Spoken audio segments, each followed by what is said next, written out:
First of all, before I get started, I want to say it here first and foremost. I think Dr. Alexis Cowan is going to change the world.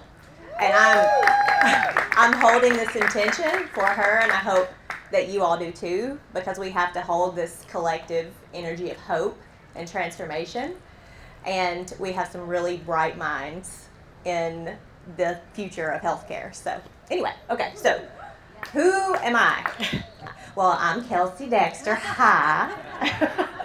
I am a centrally trained endocrinologist, so I trained in, this Western paradigm of medicine. And I treat a lot of type 2 diabetes because I live in the South, and I see the worst metabolic dysfunction that exists on the planet, okay? Patients who are 400 pounds with fasting insulin levels of 150, right?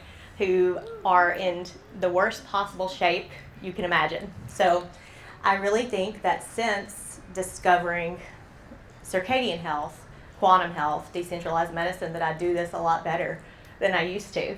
And I'm going to sort of talk about my paradigm, like the paradigm shift that I have sort of come up with to try to explain this to patients, how we can, shift our thinking about the goals of care and see diabetes more as an adaptation instead of a disease process. Okay, so I like to tell this little story because I really feel like the sun has been chasing me my entire life. I've known I was going to be a doctor from the time I was a tiny little girl because my parents told me I was going to be, and I follow the rules. So I knew that I was going to go to Vanderbilt by the time I was 5 years old. I was wearing a Vanderbilt sweatshirt, and everything that I've ever decided to do, I've done. I had an inexplicable, not fear, but intentional avoidance of the sun since I was a child. I remember going on beach vacations with my family. There was a tanning bed in my house also. All of my family members were melanin maxing, the wrong way, but for better or worse, all the time. And we have family photos where I am pasty like a ghost in a sea of tan bodies, right? And I had been applying SPF 100 to my face and skin nearly every day of my life through my adolescence and into my adult life. So you all probably know this, but becoming a physician is a really arduous process, and we may be learning the wrong things, but we spend a lot of time doing that. So, med school was late night studying for tests, and I remember I slept through every class because I was so circadian disrupted at the time, staying up so late. And then when we go into training, we are getting up at 2 a.m. to round at 3:30 before the interns come into the hospital. So med school it completely destroys your circadian health. And I think residency's worse, right? There's been a lot of residency reform in training, but back when I trained, we did 36-hour shifts in a hospital, active care, right? And then we would be off for a 24-hour period and be back. So, doctors obviously have no clue about circadian health because they torture their own. Then I guess, I did this from age 22 to age 32, so for a decade, living sun avoidant with significant circadian disruption. By the time I got out of fellowship, I had a baby, which is more circadian disruption. So about the time that COVID came around, life got really stressful, and I started developing crushing chest pain every time I walked into my work. And I never had anxiety. I had no explanation for this, and I even had them do an EKG on me one day because I thought I might be having a heart attack. And that was followed by strange neurologic symptoms that developed in my left foot. Weird flushing and temperature changes and pain and tingling. Then I started having shooting pain in my face. And I went to my doctor, and he said, you're in your mid-30s and you're having all these nervous system changes, and this can really only be one thing. You have MS. Do you want me to send you for an MRI so that we can get this treatment rolling? And I said, no, thank you. please don't put that in my chart. I'm never going to identify with the disease process, and I'm going to fix this. So I started diving deep into research about multiple sclerosis, and I saw this paper, right, that we've already heard about today, that shows the differences in incidence and prevalence with latitude changes. So if you live at the equator, you have a much lower chance of getting multiple sclerosis. And something clicked in my brain. But, oh yeah, I skipped an important part. Anyway, before I found the sun, I found the earth. And when I was having these symptoms, my ex-husband took me to the mountains, and we were talking about my chest pain walking up the mountain, and clear as day in my mind's ear, I hear the word agrimony. And I hadn't studied plants at that time. I didn't know that I was clairaudient at that time. I didn't know that plants could communicate with me at that time. But I remembered that word and looked it up when I got back home. And thought, okay, maybe I'm supposed to use this herb to help my chest pain. Well, agrimony has no alignment with sort of cardiovascular issues. And then I Googled the magic of agrimony. And this blog post popped up that discussed this teacher who was really dissatisfied with his life and living sort of a discordant life. And his brother told him to drink agrimony tea every day because it's supposed to help you like define your soul path. And so I thought, well, that sounds like a good idea. And anyway, I started doing that, and turns out like the next year, on the same day, 3 people, separate people, sent me information about that man's survival school program that he led in the woods. So it was called Holistic Survival School. And I felt like that was a sign that I needed to go to survival school. So I signed up, a pale, sick vegetarian for 15 years, okay? And I went to Holistic Survival School. So basically, I was barefoot for 5 days a month out in the middle of nowhere. We hiked back 3 miles in the woods and stayed there. There was no artificial light. We had full spectrum sun all day, every day. And so I was just gathering energy for 5 days of the month. We ate nutrient-dense local food, roadkill included, yes, which was a little traumatizing for me at the time. We learned ancestral skills. I tanned deer hides. I foraged. I made baskets out of bark. I did all kinds of things. Learned how to make friction fire. And then we played constantly. We developed this intense community connection and intimacy with each other. And that went on, for 10 months of the year. And at the time, I was having all these symptoms. And recognized how much better I felt after I went for one of these weekends. And I would literally come home and sit in my driveway and cry because I didn't want to go back to my normal life. I would rather live in the woods with a bunch of wild men than participate in modern life. So all this sort of was happening simultaneously, but I discovered this missing link, because even when I was in survival school, I was putting on sunscreen, right? But I discovered the sun, and it changed everything. As soon as I started sitting in the sun, just 10, 20 minutes a day, my symptoms completely went away. So it totally changed the way that I feel about health, right? And I recognized that Western medicine has it all wrong.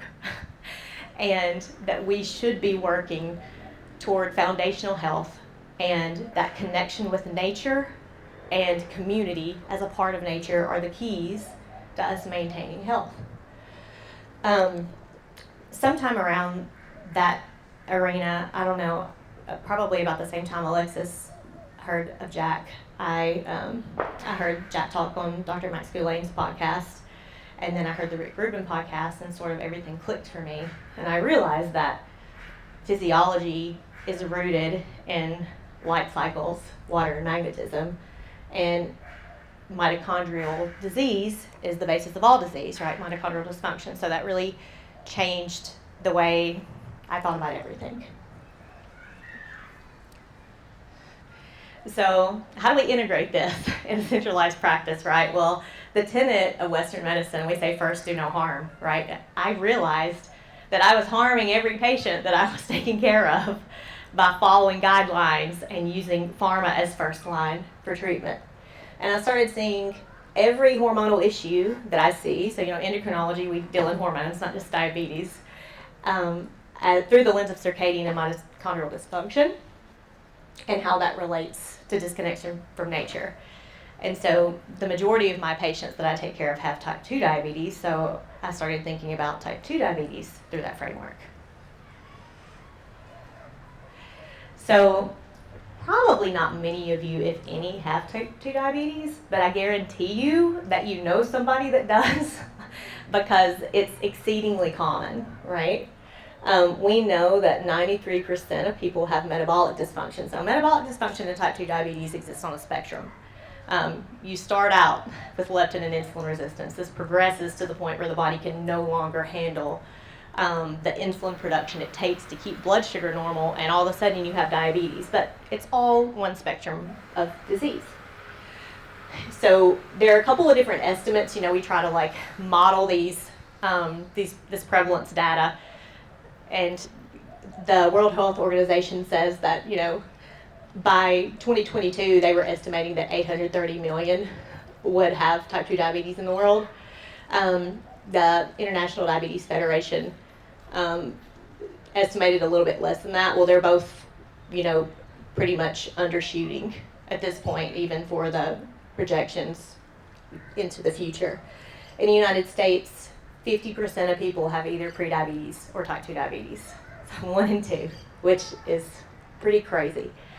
And then by 2050, it's predicted that 1 in 3 people will have type 2 diabetes.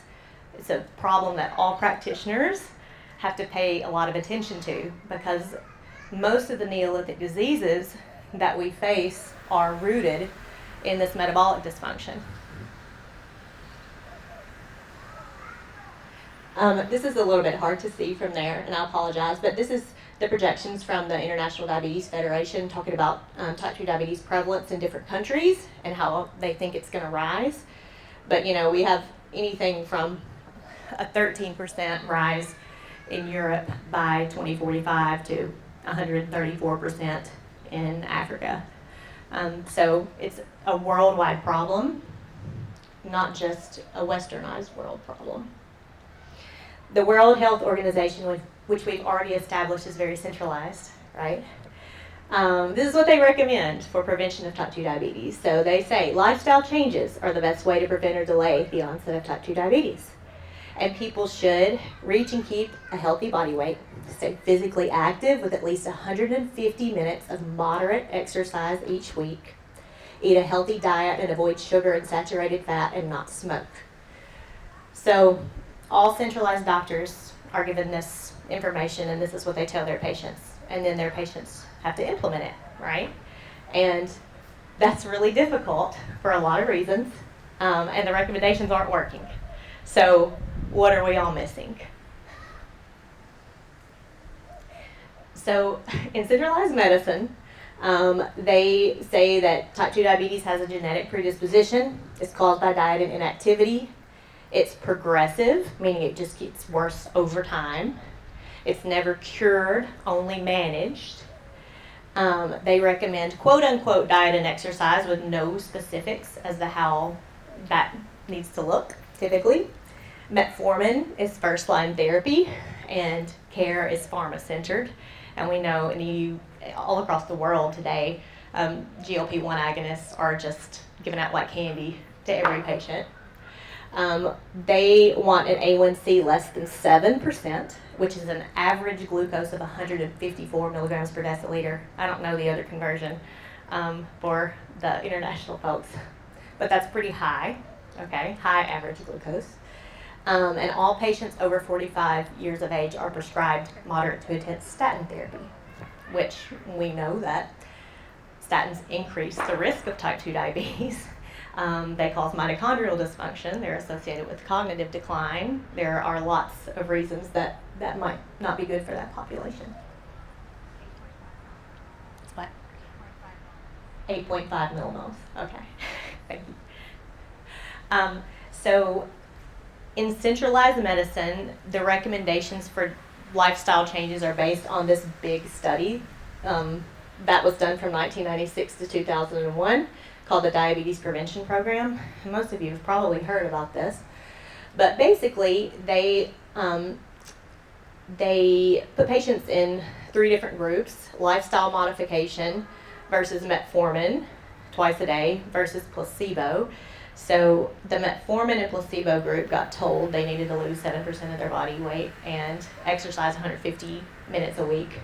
And then the lifestyle modification group actually had supervised exercise and meal plans, etc. So they had frequent follow-up and accountability with the team. So the results of that study showed that at 3 years there was a 58% reduction in. So this is patients with prediabetes, and they were trying to prevent transition to type 2. A 58% reduction in the lifestyle intervention group, and then they followed these people out for 15 years, and that was durable to 27% at 15 years. The metformin group had a 31% reduction at 3 years, 18% reduction at 15 years. So they concluded that type 2 diabetes can be prevented or delayed in high-risk persons through weight loss, a diet low in fat and calories, that's what they recommended for the diet, and regular physical activity. But, if a patient's not going to exercise, right, metformin looks pretty good here, 31% reduction. So that's where the recommendation to start every patient with prediabetes on metformin came from.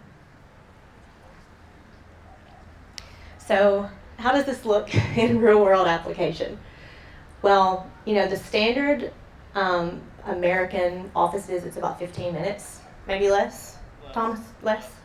So the average patient's not motivated to change behavior when you only get to spend 15 minutes with them. And there are reasons, systemic reasons, why that 15-minute visit exists that has to do with payouts and insurance and all kinds of issues that centralized doctors have to work around. So it's not that the doctor's choice, right? But this is the way the system is broken. Losing weight by increasing exercise and cutting fat and calories doesn't always work, and it's not easy to maintain to be in this catabolic state and an energy deficit long term. And when you have other factors that are changing your hormonal levels from the environment, you have chronic stress or other reasons that blood sugar can be high, then diet and exercise won't work. And I really believe when it comes to metabolic health, our environmental signals matter the most. I really don't think that most centralized doctors are aware of this, right? They're just kind of surviving, doing the best they can. They don't have time to counsel, and most of them are themselves stuck in a really, stressful state, sympathetic overdrive, trying to survive every day. They're not curious, they're not reading, they don't have time, and we just have problems in this arena. It's much easier for a doctor to prescribe a drug than to counsel people on changes to educate them. So that's often what's done. And like I already said, our healthcare system is broken. So what has changed in the last 30 years? In the last 30 years, the number of people with diabetes has quadrupled worldwide. So we're all moving out of alignment with nature. On average, 60% of foods are processed. We live in temperature-controlled environments, deal with chronic stress, toxin exposure, EMF exposure.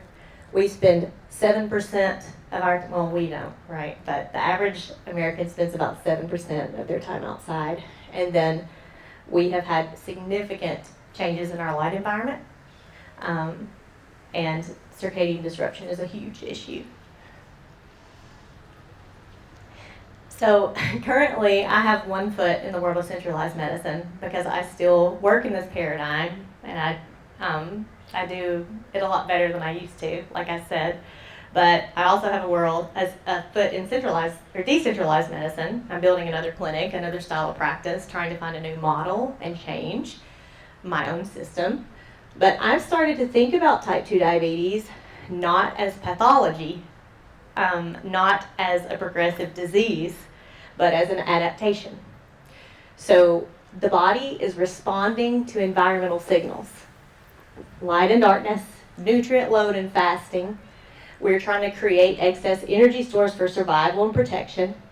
And we don't have cold exposure and have constant temperature regulation. And all of these things impact the way the body responds from a metabolic standpoint. So all of these changes result in downstream pathology that's driven by chronic inflammation and mitochondrial stress, which leads to this lack of autophagy, mitogenesis, and that's what creates the chronic disease. So I wanted to talk a little bit about glucose regulation because I think it's kind of important to have this basic framework. So the body maintains a glucose load in the bloodstream of about 4 grams, and this is very, very tightly regulated in an optimal state anyway. So what we think of as a normal fasting glucose is about 70 to 100 milligrams per deciliter. Normal, not optimal, right? And 2-hour postprandial glucose, less than 140 milligrams per deciliter. So when serum glucose falls, the body releases these counter-regulatory hormones, glucagon, cortisol, growth hormone, and catecholamines that serve to increase glucose availability in the bloodstream. When glucose rises, the body releases insulin to send extra glucose into storage, and that would be either glycogen in the liver or muscle, or adipose tissue. Glucose as a fuel source is very highly preserved. The body protects this process. We don't have to eat it, right? It's so important that the body can make it, and that's the process of gluconeogenesis, where we make glucose from other substrates in the liver. The glucose stores we have in our body include the liver, which holds glycogen, and it's approximately 100 grams of glycogen that's released during the bloodstream, mostly during fasting. Muscle holds glycogen, much more glycogen, but that's not used for blood glucose requirements. That's generally used for muscle requirements and exercise. And then we have adipose, where glucose is stored as triglycerides in fat cells. And this very tightly controlled system that maintains glucose in a window of 70 to 140 in normal physiology is controlled by hormones. So the body uses its immediately available glucose first. So everything that's in the bloodstream gets used as the body requires more glucose. If blood sugar never falls, glucagon doesn't rise to mobilize stored energy. And then if insulin remains elevated due to constant signaling, so it can be signaled from many different ways, but in general, I'm thinking about eating constantly at this point, right? We will remain in a primarily anabolic or growth storage state. So in an optimal scenario, the body should be using stored energy while we're sleeping at a minimum. And most people, the average person, doesn't really dip into their stored energy overnight. Well, my patients don't. But when you eat 12 fudgesicles after dinner every day, then the body never has to use glycogen in the liver, right? That's a true story also. So if we want to be using up our glycogen stores at night and then transitioning into fat metabolism by the morning, this metabolic flexibility, then we should be eating our largest meal in the morning, smallest in the evening, eat while the sun is up, and not eat within 3 to 4 hours of bedtime. And that's assuming a normal light environment too, right? So I wanted to talk a little bit about how I think light impacts glucose metabolism. And there are a couple different categories here. Circadian rhythm and hormonal signaling through POMC, which that relates to circadian rhythm, control of blood sugar too. Vitamin D production, and mitochondrial metabolism. So the circadian rhythm controls pretty much every hormone in the body, right? And I've learned more about this over time. But all hormones have some kind of circadian secretion pattern, and nearly all cells have circadian clock genes. So the Zeitgebers are timekeepers that entrain our circadian rhythm, our light, meal timing, exercise, and social interaction. Those are the main ones. 90% of American adults use an electronic device within 1 hour of sleep. Those less than 30, it's 96%. We know that land illumination at night is increasing at a rate of about 2.2% per year, so we get more loss of darkness environmentally over time. We know that blue light and high lux strongly suppresses melatonin release, and all colors of visible light suppress melatonin. Red is just less than blue. All artificial light at night is unnatural. So, everybody, except for those who are actively trying to be circadian aligned and working hard at that, like us, is circadian disrupted. This is a schematic to remind us that, cortisol is the hormone of wakefulness and action, melatonin, the hormone of rest and repair. So in an optimal scenario, these two hormones oppose each other. They have opposite secretion pathways. And when we mess with this hormonal secretion, that's when we really have issues with our physiology.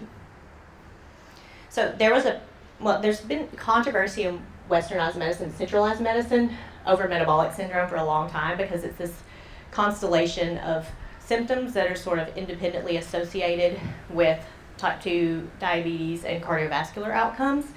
And many doctors don't want to call this anything. They just want to say, if you have a large waist circumference, if you have hypertension, if you have dyslipidemia, those are all independently associated with cardiovascular disease or diabetes. But Paul Zimmett wrote this paper in 2012 that criticized that framework of thinking and said, the circadian syndrome is metabolic syndrome. So laid out a really nice framework to describe how every part of the metabolic syndrome is impacted by our circadian health. And the only common link that we can really find between these symptoms, signs and symptoms, is circadian misalignment. So this is a chart that was part of that paper that describes, it links different studies talking about the cardiovascular components, hypertension, lipids, obesity, blood sugar levels, fatty liver, depression, and sleep disturbances, and how they all relate to circadian disruption. I really like this schematic. So our primary Zeitgebers are on the left, right? The light is our primary timekeeper that submits a signal to the ASEAN, and then our secondary Zeitgebers, meal timing and exercise, which communicate with peripheral clocks. And we can be aligned from a light standpoint, and have really harmonized our light environment. But if we're eating at the wrong time and our peripheral clocks are receiving different input than the central clock, that also creates circadian disruption. If we exercise at the wrong time, again, we have discordance, and that can create circadian disruption.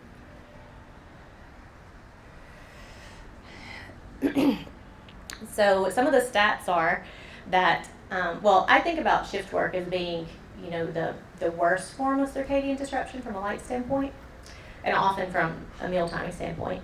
But circadian misalignment at shift work increases the risk of diabetes up to 40%. And I see this a lot, so a large percentage of my patients are shift workers.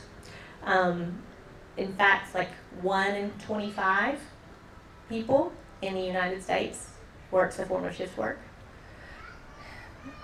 In the Nurses' Health Cohort study, they showed that this risk is also positively associated with the duration of exposure. So for every 5 years of shift work, your risk of type 2 diabetes goes up by 5%. It's been shown that workers on a rotating shift have an even higher odds of diabetes than workers on a fixed night shift. Swing shift is very, very common at lots of factories in my patient population. People with social jet lag greater than 1 hour. So, that means when you kind of alter your sleep window, different days of the week, have a 1.75 times prevalence of diabetes.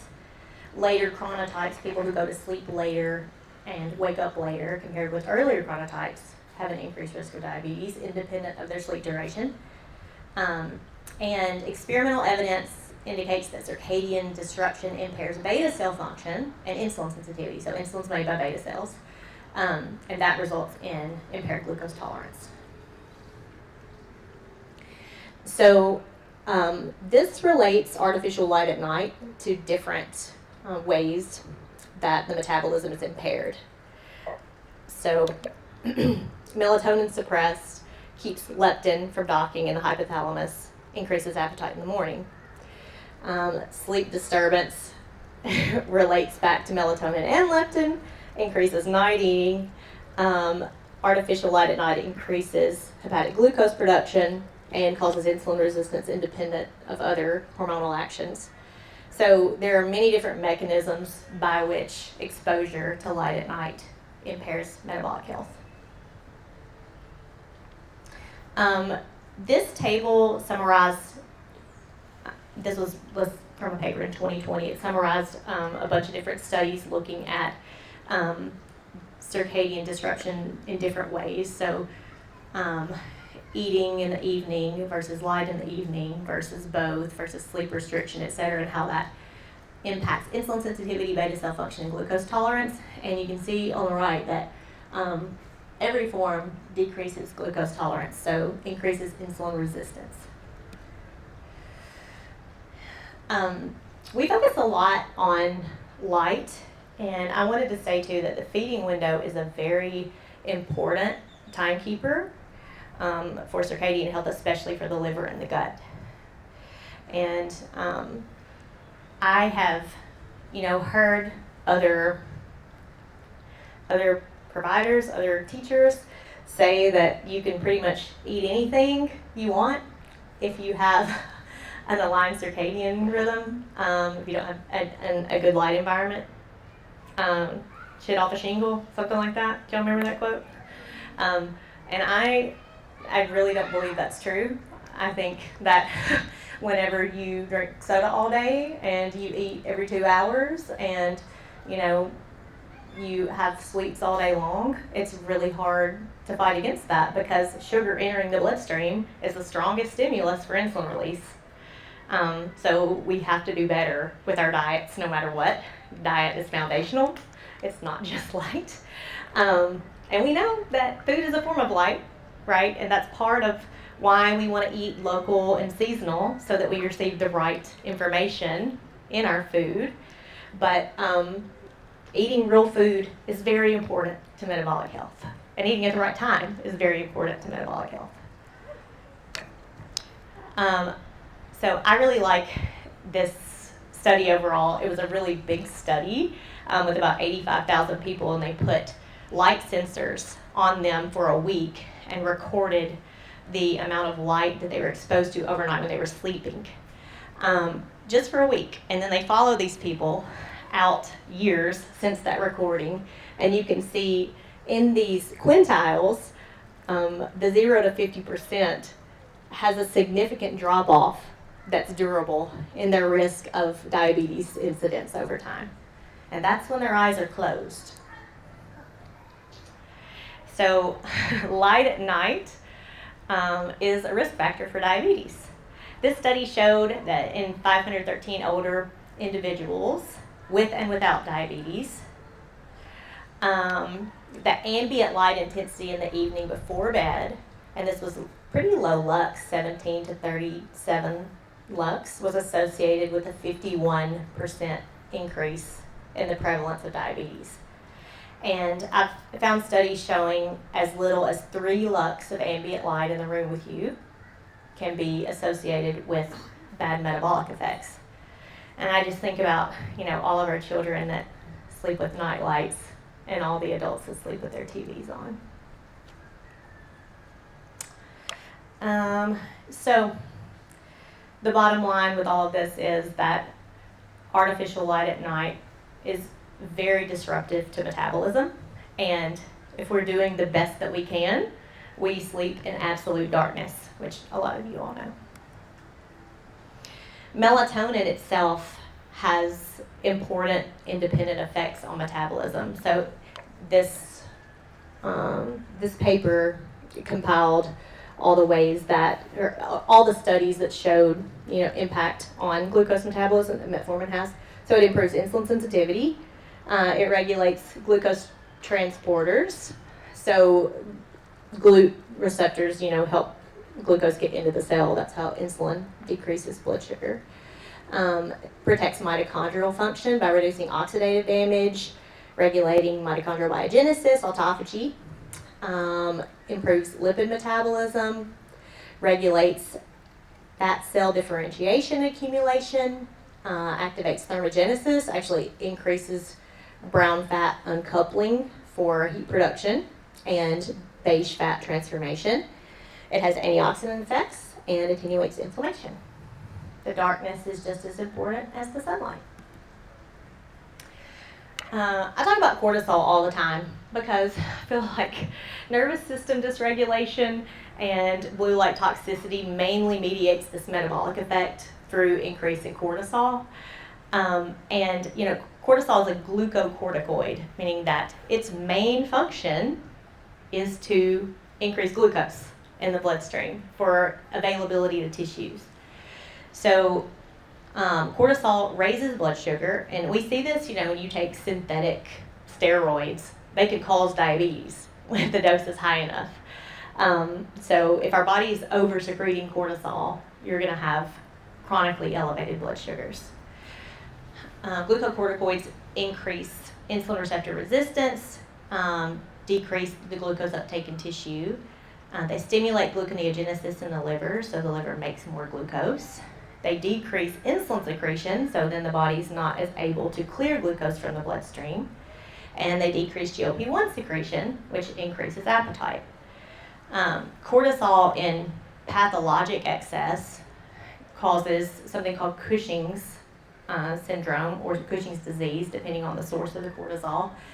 That looks like insulin resistance or type 2 diabetes, hypertension, central obesity, and what they call quote-unquote moon faces, where you get a lot of fat deposition in the face and swelling and fluid retention, impaired immune function, and then thin skin, easy bruising and bleeding. And I have to say, I found this picture of someone, it's just a schematic with Cushing's, and this looks like my average patient. So,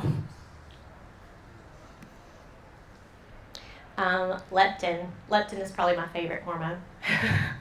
It's a master hormone. It controls our metabolic rate and energy homeostasis and appetite. And, for the person that comes in to see me and they think they have metabolic disease and they say, I'm trying to lose weight and I can't. I feel cold all the time. My hair is falling out. I think I have a thyroid problem. And initially, back years ago, I'd say, this person's probably insulin resistant. And I would check insulin levels on everybody to kind of screen for that. But I found many people that have normal fasting insulin levels with this scenario, and I check their leptin, and it's sky high, and they have leptin resistance. And I really think that a lot of metabolic disease starts at the level of leptin. Leptin's active, you guys probably already know this, maybe some, but in the afferent loop to the hypothalamus, so that's the leptin-melanocortin pathway that communicates about energy stores. Leptin signals to alpha MSH, which binds to melanocortin receptor 4 in the hypothalamus that says, I'm full or fed. Blue light suppresses melatonin. Like I said, that's been associated with low leptin levels and increased hunger signals.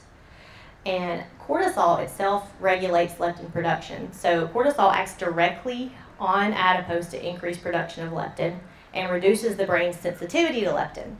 So when you have dysregulated cortisol, dysregulated leptin goes hand in hand. And this is what we all do, right? But for optimal circadian hormone health, if I simplified it as much as I possibly could, we avoid high lux and blue light at night, all artificial light if possible, which is what we all try to do. wake up with the sun and make it the first light you see. No exercise or eating when the sun is down. And you get sunlight on your skin and in your eyes as often as you can. And like I said, I believe that aligned circadian signaling is foundational for metabolic health. Do you all remember when you saw your first smartphone? I think I saw my first iPhone in the med school auditorium, and I thought it was the coolest thing I'd ever seen. You know, I had like a BlackBerry that had no blue light, and that was probably around 2007. Yeah, that's when the iPhone was released. We've been using cell phones since around 1984 in different capacities, but the personal blue light or the LED screen really started kind of with the iPhone. So the downfall of us all. I'm going to skip that. Let's see. So this has already been mentioned today, but blue light is not bad, right? Blue light is really important for normal physiology and for alertness. And when we get blue light from nature, it's always paired with other wavelengths of light, and it never stays the same. It's changing all day long. So that spectrum that we see, different constellation of wavelengths, tells our brain what time of day it is. It's a timekeeper. So we need to see natural blue light. It serves to raise alertness and increase our action during the peak of the day. So if blood glucose is made available to tissues, we're better able to hunt and forage and find food, do what we need to do. And blue light mitigates that through the POMC pathway. It also increases insulin through the POMC pathway.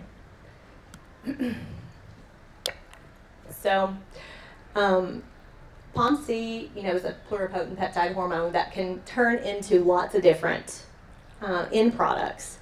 And I've had people ask me before, POMC increases alpha MSH, so why doesn't blue light make us tan, right? Because we have preferential cleavage pathways depending on what type of light activates production of this hormone. Whenever artificial blue light in the absence of UV causes POMC secretion, you really miss this cleavage pathway here. So you mainly make ACTH and CLIP, and then UV causes more production of alpha MSH. And you have to make alpha MSH from the precursor of ACTH. So that would decrease the amount of ACTH that you make from POMC in the sun.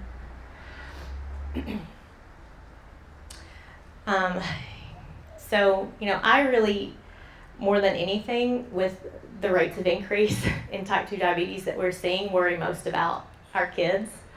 Because when I was young, type 2 diabetes didn't exist in kids. Everybody who had diabetes as a child had type 1 diabetes, and that's why we used to call type 1 juvenile and type 2 adult onset.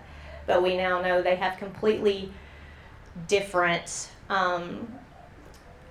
origins. So type 1 diabetes is an autoimmune condition, and type 2 diabetes is a disorder that starts as insulin resistance and then increases over time. But type 2 diabetes in kids has grown dramatically, and it's predicted that by 2060 we will have a 673% increase in the number of kids with type 2 diabetes.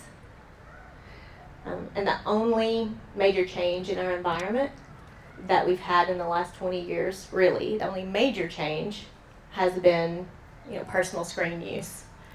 And then the transition from incandescent lighting to blue lighting. I just remember, when I was a kid, I was totally eating Fruit Loops and garbage, and people in my class didn't have diabetes. And now it's really common to see kids with type 2 diabetes and kids with obesity, and I really think that it's mostly because of blue light toxicity and circadian disruption. So what about red light? We saw this study already today, but It's a really good one. So longer wavelength light's absorbed by cytochrome C oxidase in the mitochondria, and that increases electron transport activity and increases ATP production. There's also, increase in mitochondrial water that they say may increase the efficiency of the ATPase. This study looked at people without known blood sugar issues who got a glucose tolerance test after a 15-minute exposure to 670 nanometer light, which is a red light. And they showed that it reduced the degree of blood glucose elevation by 27.7%. That's area under the curve. The max glucose spiking reduced by 7.5%. I think that's kind of been confused a lot of times when people have mentioned it in other talks. But, the peak was decreased by 8%, and then blood sugar came down faster, so the area under the curve was lower. So how does sunlight impact blood sugar? So I kind of divided all of the different wavelengths up and thought about how they individually impact glucose and then how that might relate to the whole. But we know that blue light increases POMC and increases cortisol. That causes relative insulin resistance and increases serum glucose. Infrared and red decrease serum glucose through increased mitochondrial metabolism, ATP production. UV also causes activation of POMC, and that produces mostly alpha MSH, and that results in appetite suppression. There's also browning of white adipose tissue that occurs due to UV light, which increases metabolic rate. Nitric oxide production in response to UVA light inactivates cytochrome C oxidase, which inhibits mitochondrial ATP production, so probably less glucose uptake. And let's see, so what is the net result of sunlight on blood sugar? So in the absence of other stimuli. Do y'all know? Any guesses? I don't. I couldn't find a paper that looked at that. Like, how does sunlight over hours impact blood sugar? But I am assuming homeostasis, right? That it probably doesn't change much at all. So vitamin D deficiency has independently been associated with type 2 diabetes. And I think about vitamin D deficiency as a surrogate marker for sun exposure. But we know that beta cells contain vitamin D receptors as well as the 1-alpha hydroxylase enzyme that converts vitamin D to its active form. There have been studies that look at vitamin D supplementation and changes in insulin secretion and diabetes risk. And it's been shown that supplementing D restores insulin secretion in animal models. And supplementing D improves glucose tolerance and insulin resistance. Nobody's looking at vitamin D production through UVB light, but it definitely reduces inflammatory and autoimmune responses and has a protective effect on pancreatic beta cells, which would be important in type 1 diabetes or type 2 diabetes. And of course, we need to make our vitamin D, not take our vitamin D.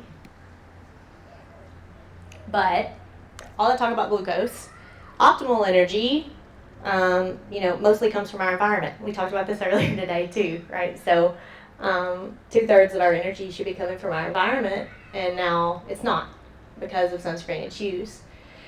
And through human photosynthesis, we can make energy, and through grounding, we can take it up from the earth.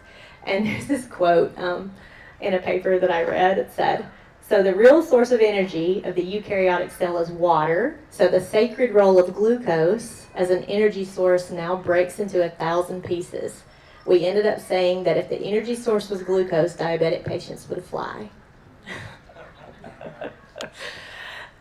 So, glucose is not the most important thing that our body needs, right? Electrons are the most important thing.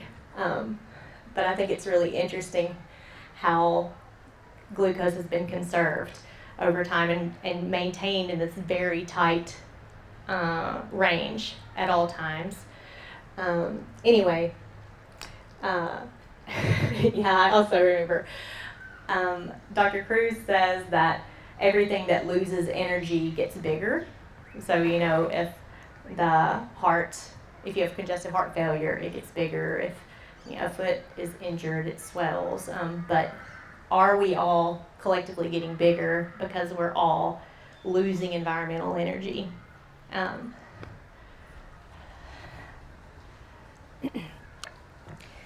Yeah, part of the framework for improving insulin sensitivity includes, changing your body composition, because when you build lean muscle mass, you increase glycogen storage ability. Like I said before, we can store like 500 grams of glycogen in our muscles, and that's a huge tank for glucose reserves.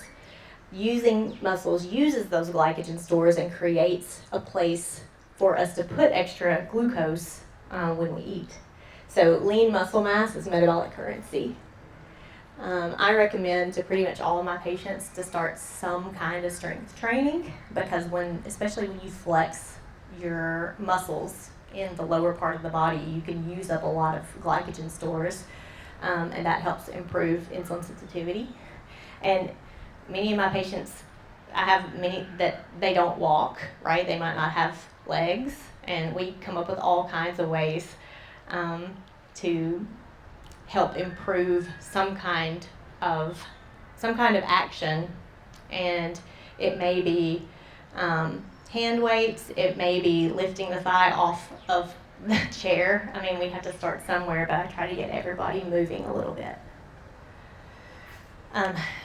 Then brown adipose tissue, or BAT, is metabolically active tissue that really improves insulin sensitivity when it's activated. And the average human doesn't really have much brown adipose tissue, and then doesn't activate it very often because we are living in these temperature-controlled environments. So cold acclimation is a powerful tool to promote insulin and leptin sensitivity.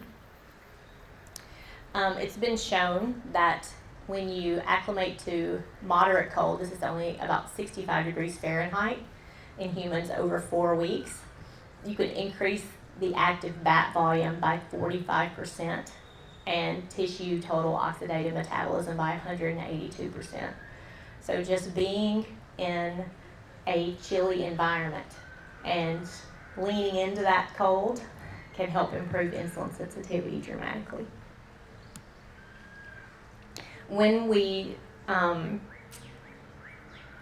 exposed to cold and some other stimuluses, we can actually take our white fat cells and make them beige, and that is sort of this intermediate form of fat cell that has less lipid inside and more mitochondria and is uncoupled to create heat instead of ATP. White and beige fat cells come from one cell line and brown fat cells come from another. But when we see these studies where we have this big recruitment of brown adipose tissue, it's usually beiging of white fat cells that get really efficient at heat production.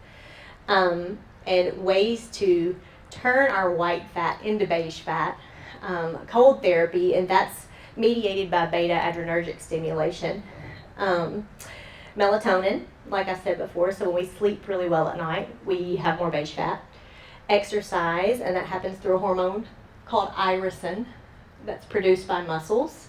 And then there's some dietary factors that can help us improve our metabolic rate in that way. Capsaicin, which is, pepper extract, caffeine, and some polyphenols. So when I take all of this together, the light and dark and, all these different hormones, I kind of think about type 2 diabetes as humans living in a chronic anabolic state. So this is not cut and dry, right? This is just sort of my framework for thinking about it. But the modern human lives in eternal summer. They have too much light, not enough darkness, too much wakefulness, not enough sleep. too much insulin, not enough glucagon, too much cortisol, not enough melatonin. So we have to balance these symptoms of growth, storage, and action, and breakdown, repair, and rest in order to have good metabolic health.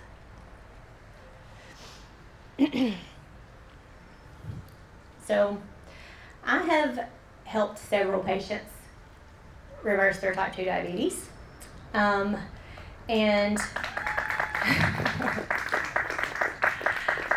it is a slow process, and we meet people where they are, right?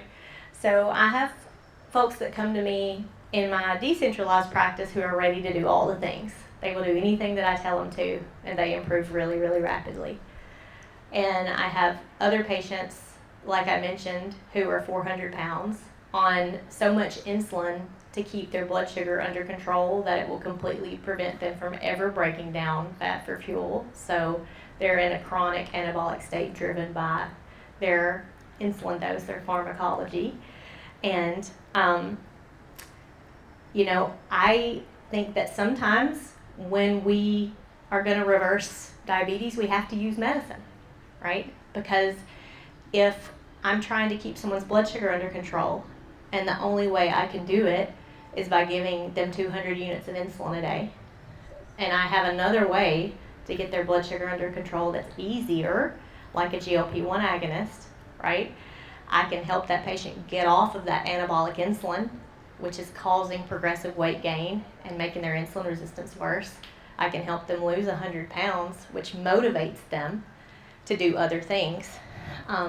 Positive momentum in health is so important. And, I think there's always a trade-off when we use a shortcut. And we might not know everything that's going to happen from all these patients who are using GLP-1 agonists. But when you see the sickest of the sick, sometimes you have to use every tool to get there. And I wanted to say that first. But in a decentralized paradigm where I don't have to lean so much on medicine and I can use every single foundational tool at my disposal, I tell patients to start with light, because I think that that's easier than starting with food for a lot of people. You have to do both, but starting with light can make people feel so much better that they're motivated to do more from a behavior standpoint. It's really hard to talk people out of their shift work jobs. People who do shift work make a whole lot more money typically than the ones who work in the daytime. And I think the average human isn't empowered enough to know that they are co-creating their reality, right? And that they can change their life at any point to try to do better and feel better. But even in patients who do shift work, we can do better. I ask patients to get outside as much as they can and change their primary energy source, right? We start getting as much energy as possible from the earth and from the sun. We embrace seasons and rhythms and try to eat local and seasonally. Try to lean into ketosis if you are in a climate with a cold winter during that season, to build some lean muscle mass, to avoid non-native EMF, because I think part of the reason that we have an obesity problem has to do with the body trying to protect itself, creating this cushion of energy store around the body to protect from these fields that are damaging mitochondria. It's also really important that a person sees themselves well. So you have to believe that you can get better to ever actually see that to fruition. Regulating the nervous system is also vitally important, because stress raises POMC also, right? And it causes insulin resistance. I have patients who are doing everything possible from a quantum and circadian health standpoint who aren't improving because they are stuck in an abusive, toxic relationship.